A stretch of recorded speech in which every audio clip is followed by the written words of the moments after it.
집이 없는 사람에게 혹은 밭이 없는 사람에게 오늘 밤 내가 어디에 머리를 두고 자야 하는지를 알 수 없는 그 사람에게 지금 가장 절실하게 필요한 것이 있다고 한다면 그것은 무엇일까?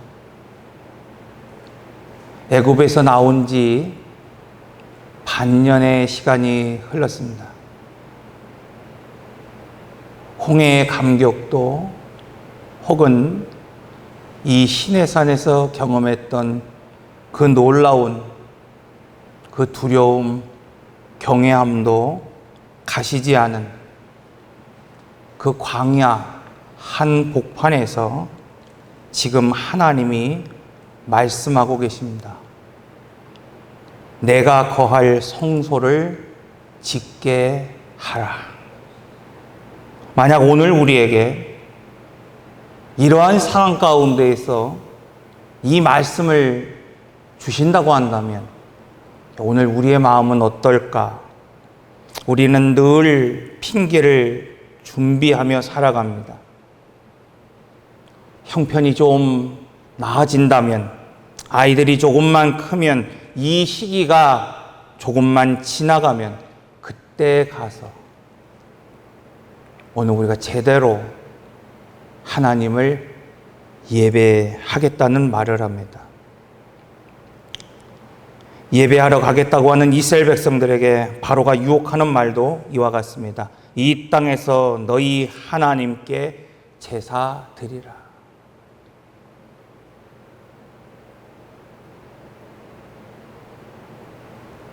구별 없이 그저 세상 속에서 속한 채 그렇게 신앙생활 하라는 겁니다. 너희는 너무 멀리 가지 말라. 이 말은 그래 신앙생활을 하지만 적당히 그렇게 신앙생활 하라고 오늘 우리에게 유혹하는 말입니다. 그러나 하나님은 단호하게 말씀하십니다. 출애굽기 8장 1절 내 백성을 보내라. 그들이 나를 섬길 것이니라. 오늘 말씀에서도 하나님은 이스라엘 백성들이 안정되기를 기다리지 아니하시고 그들에게 가장 먼저 예배에 쳐서 바로 나를 위하여 성막을 지으라고 말씀하고 있습니다. 그렇다고 한다면 왜 하나님은 지금 정착할 땅도 없는, 보호할 만한 성벽도 없는, 자리 잡은 그 마을을 세우지도 않은 그 백성들에게 오늘 잠자리를 걱정해야 하고 내일 마실 물을 걱정해야 하고 매일 자녀들을 어떻게 먹일 양식을 구할까 걱정하는 그 백성들을 향하여서 집을 지으라, 성벽을 지으라 말씀하지 아니하시고 나를 위한 성소를 지으라 말씀하고 계실까요? 더 충격적인 말씀은 이렇게 집을 짓지도 못한 백성들에게 예물을 가져오라고 말씀하고 있습니다. 오늘 본문 1절과 2절을 함께 보겠습니다. 여호와께서 모세에게 말씀하여 이르시되 이스라엘 자손에게 말하여 나를 위하여 예물을 가져오라 하고 무릇 감동을 받아 자원하는 자에게서 내게 드릴 예물을 받으라. 지금 이스라엘 백성들은 출애굽한 이후에 반년이 지나지 않은 시내산 아래서 텐트를 치고 사는 남녀입니다. 유랑자이고 방랑자이고 좋게 말해서 유목인의 신세일 뿐입니다. 그런데 하나님은 그들에게 성막을 지키기 위하여 너희의 집이 아니라 너희를 보호할 성벽이 아니라 나를 예배할 성막을 짓기 위하여 예배드리기 위하여 너희의 예물을 가져오라고 말씀하고 있습니다. 성막을 짓기 위한 재료를 보십시오. 금과 은과 놋과 뿐만 아니라 각종 실과 염소털과 붉은 물들인 수양의 가죽과 조각목과 등유와 향품과 보소까지 결코 가난한 자의 그 삶 속에서 나올 수 없는 값비싼 재물을 가져오라고 말씀하고 계시다는 사실입니다. 그렇다고 한다면 왜 하나님께서 그 인생의 광야에서 이 백성들을 향하여 이런 요구를 하고 계실까? 출애굽기 12장 35절에서 36절을 한번 같이 보겠습니다. 출애굽기 12장 35절에서 36절 말씀입니다. 찾았으면 다 같이 한 목소리를 읽겠습니다. 시작. 이스라엘 자손이 모세의 말대로 하여 애굽 사람에게 은, 금, 패물과 의복을 구하매 여호와께서 애굽 사람들에게 이스라엘 백성에게 은혜를 입히사 그들이 구하는 대로 주게 하심으로 그들이 애굽 사람의 물품을 취하였더라. 이처럼 하나님은 오늘 우리에게 예배를 명령하시기 이전에 그 성막을 지으라 명령하시기 이전에 예배할 수 있는, 성막을 지을 수 있는 자원을 예비해 두셨다는 사실입니다. 다시 말하면 오늘 우리가 저는 드릴 것이 없습니다, 저는 준비가 되어 있지 않습니다, 이렇게 말할 때에 하나님은 이미 오래전부터 우리의 삶 속에 예배로 돌아올 수 있는 그 재료를 만들어 놓으셨다는 사실입니다. 이처럼 지금 우리가 보낸 시간과 또 오늘 우리의 재능과 우리가 지나온 인생의 그 광야가 사실은 하나님이 예비해 두신 성막의 재료입니다. 문제는 그 재료가 오늘 우리에게 없거나 우리에게 시간이 없는 것이 아니라 드릴 마음이 있느냐 없느냐입니다. 그렇다고 한다면 하나님은 왜 이러한 요구를 하고 계시는 걸까요? 그것은 지금 내가 가지고 있는 시간이 되었던 물질이 되었던 그것을 하나님께 드릴 수 있느냐 없느냐, 오늘 우리를 시험하기 위하여 이 말씀을 하신 것이 아니라 삶이 안정된 다음에 신앙이 따라오는 것이 아니라 신앙이 세워질 때 그의 인생이 세워진다는 말씀을 하시기 위해서입니다. 사랑하는 성도 여러분, 지금 여러분의 삶이 아직 정리되지 않았습니까? 여러분의 인생의 길이 아직 보이지 않습니까? 그렇다고 한다면 먼저 내 삶을, 나의 인생을 바로 하나님의 성전으로 세워가야 합니다. 먼저 무너진 예배의 자리를 복원해야 합니다. 성경은 아브라함을 믿음의 조상이라고 칭찬합니다. 여러분, 그 이유가 뭘까? 아브라함은 갈 바를 알지 못하고 떠난 그 나그네의 길에서 그가 머무는 곳마다 제단을 세웠다고 말씀하고 있습니다. 세겜에서도, 베델과 아이 사이에서도, 헤브론에서도 그는 끊임없이 제단을 쌓았습니다. 그는 한 번도 자기를 위한 땅을 소유하지 못한 채 나그네처럼 떠돌아 다니고 있었음에도 불구하고 그의 발걸음이 닿는 그 곳마다, 그곳이 세겜이 되었던, 아이와 또 베델 사이가 되었던, 헤브론이 되었던 예배의 자리를 세웠고 정착지가 없어도 제단을 세웠다고 말씀하고 있습니다. 지금도 하나님은 인생의 광야에서 예배의 제단을 먼저 세우기를 원하고 계십니다. 두 번째로 성막의 재료는 바로 기뻐하는 마음이었다고 말씀하고 있어요. 자, 오늘 본문 2절을 보겠습니다. 이스라엘 자손에게 명령하여 내게 예물을 가져오라고 기쁜 마음으로 내는 자가 내게 바치는 모든 것을 너희는 받을지니라. 오늘 우리가 주목해야 하는 이런 단어는 다른 것이 아니에요. 그것은 바로 기뻐하는 마음입니다. 히브리어로 리보 이드베누라고 하는 이 말, 여러분, 이것은 단순히 기분이 좋아서 하나님 앞에 드리는 예물이라고 말하는 것이 아니라 리보, 즉 그의 마음이 순간에 끌어오르는 감정이 아니라 의지적인 결단을 가지고 이두베누, 즉 기꺼이 내놓겠다는 거예요.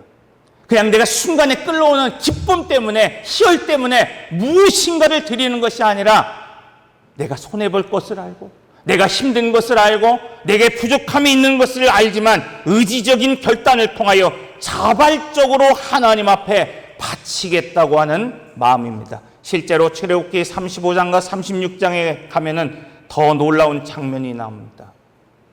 쓰기에 넉넉하고 남음이 있도록 가져왔다고 말씀하고 있기 때문입니다. 이 말씀은 바로 오늘 우리 이 교회가 어떻게 세워졌는지를 말씀하고 있습니다. 사람들은 이 교회를 세운 이야기를 저에게 들려줄 때 어느 기업인이 어머니를 위해서 많은 돈을 헌금해서 이 교회가 세워졌습니다, 이렇게 얘기하곤 합니다. 사람들은 교회를 세운 이야기를 할 때 금과 은과 놋과 청색, 자색, 홍색 실과 가는 배 실과 염털털과 각종 가죽을 우리가 드림으로 이 교회를 세웠다고 말을 합니다. 그런데 하나님은 우리에게 이렇게 말씀하고 있습니다. 리보 이드베누, 돈과 물질이 아니라 너희의 기뻐하는 그 마음이, 너희의 자원하는 그 마음이 바로 이 성전을 세웠다고 말씀하고 있습니다. 오늘 원래 식사가 없는 주간입니다. 어떤 집사님이 닭을 사오셨다고 들었어요. 식사가 없는 날이니까 식사 당번이 당연히 없겠죠. 걱정하고 있을 때에 내가 하겠다고 나서는 사람이 있었습니다. 옥수수를 가져오는 분이 있었습니다. 이른 아침부터 삶고 끓이고 분명 밥을 준비한 성도가 있었습니다. 사랑하는 성도 여러분, 하나님이 원하시는 예배의 재료는 값비싼 은과 금이 아니라 감동을 받아 이렇게 자원하는 마음입니다. 오늘도 보십시오. 본 교회도 아닌데 피아노 반주로 섬기고 있습니다. 설교를 마친 이후에는 연주를 준비하고 있습니다. 지금 하나님이 받으시는 것, 여러분, 그것은 무엇일까? 그것은 단순히 오늘 우리가 할 수 없는 그런 아름다운 곡조 있는 연주가 아니라 이렇게 낯선 곳에서 드려지는 그들의 자원하는 마음인 줄로 믿습니다. 저는 오늘 이 본문을 묵상하면서 한 가지 장면을 떠올렸습니다. 예수님이 성전에 헌금한 곁에 가난한 가부의 두 렙돈을 보시고 이 가난한 가부가 모든 사람보다, 지금껏 성전에서 헌금하는 그 모든 사람보다 더 많이 넣었다라고 하신 말씀입니다. 자원하여 드리는 마음, 기쁨으로 드리는 그 마음, 그것을 하나님이 받으십니다. 그렇다고 한다면 오늘 우리는 감동을 받아 자원하고 있습니까? 오늘 우리는 아니면 마지못해 감당하고 있습니까? 이제 남은 반년을 자원하는 마음으로, 기뻐하는 마음으로 하나님이 거하시는 성전을 세워가는 여러분이 되시기를 바랍니다. 세 번째, 하나님이 거하시는 처소는 바로 순종으로 세워진다는 사실입니다. 오늘 본문 8절에서 9절을 보십시오. 내가 그들 중에 거할 성소를 그들이 나를 위하여 짓되 무릇 내가 내게 보이는 모양대로 장막을 짓고 기구들도 그 모양을 따라 지을지니라. 여기서 중요한 말씀이 무엇인가 하면 내가 내게 보인 모양대로. 옛날 상경에서는 내가 내게 보인 식양대로, 다시 말하면 하나님에게 있어서 지금 중요한 것은 하나님이 거하실 그 집이 금으로 치장됐느냐, 은으로 치장됐느냐, 좋은 그런 오색 찬란한 실들로 지어졌느냐, 이것이 중요한 것이 아니라 지금 내가 내게 보인 그 모양대로 너의 인생을 지어가고 있느냐, 하나님이 거하실 성전으로 내가 세워져 가고 있느냐, 이것이 중요하다는 사실이에요. 사람들은 형편이 되면 예배를 드릴 수 있고 신앙생활할 수 있다고 생각합니다. 하지만 하나님은 정반대로 오늘 우리에게 말씀하고 있습니다. 너의 인생을 성공해서 안정적인 삶을 산 이후에 근과 음으로 치장하고 세우는 것이 아니라 고단한 그 인생의 광야에서라도 내가 내게 말한 그대로, 그 방식대로, 그 모양대로, 그 식양대로 세워가라고 말씀하고 있습니다. 왜냐하면 하나님이 거하시는 성소는 오직 하나님의 말씀과 양식대로 살아가라는 순종을 통하여 세워지기 때문입니다. 집안에 금그릇이 있고 은그릇이 있다 하더라도 깨끗하지 못한다고 한다면 결코 쓰임받지 못하는 것처럼, 아무리 오늘 우리의 인생이 화려한 금처럼 은처럼 우리가 치장되어지고 집을 지었다 하더라도 하나님이 보이신 식양대로 내 인생이 세워지지 않았다고 한다면, 나의 인생을 그렇게 세워가지 않는다고 한다면 그것이 아무리 화려하더라도 그곳에 하나님이 거하실 수 없기 때문입니다. 고린도전서 3장 16절에서는 예배하는 오늘 우리가 바로 성령이 거하시는 성전이라고 분명하게 말씀하고 있습니다. 그렇다고 한다면 지금 여러분의 삶은 지금 어떤 모양으로 세워지고 있습니까? 지금 하나님이 원하시는 것은 남들에게 보일 만큼 화려한 인생이 아니라 하나님이 보인 그 식양대로 지워져 가는 것입니다. 내 형편을, 내 상황을 여러분 더 이상 핑계 대지 마십시오. 초라한 성막처럼 지금 오늘 우리의 인생이 보여진다 하더라도 그 속에 자원하는 마음, 기뻐하는 그 마음이 있을 때에 그것이 바로 하나님이 거하시는 성전이 되기 때문입니다. 민수기를 보면 이스라엘 진영이 언제나 성막 중심으로 배치되어 있다는 것을 볼 수 있어요. 광야 40년 동안 그들의 위치는 계속해서 바뀌었습니다. 하루에도 여러분 이곳에서 저곳으로 바뀔 때가 있었습니다. 그러나 단 한 가지 변하지 않은 것이 있어요. 장소는 변했지만은 그 진영 중심에 항상 성막이 있었다는 사실입니다.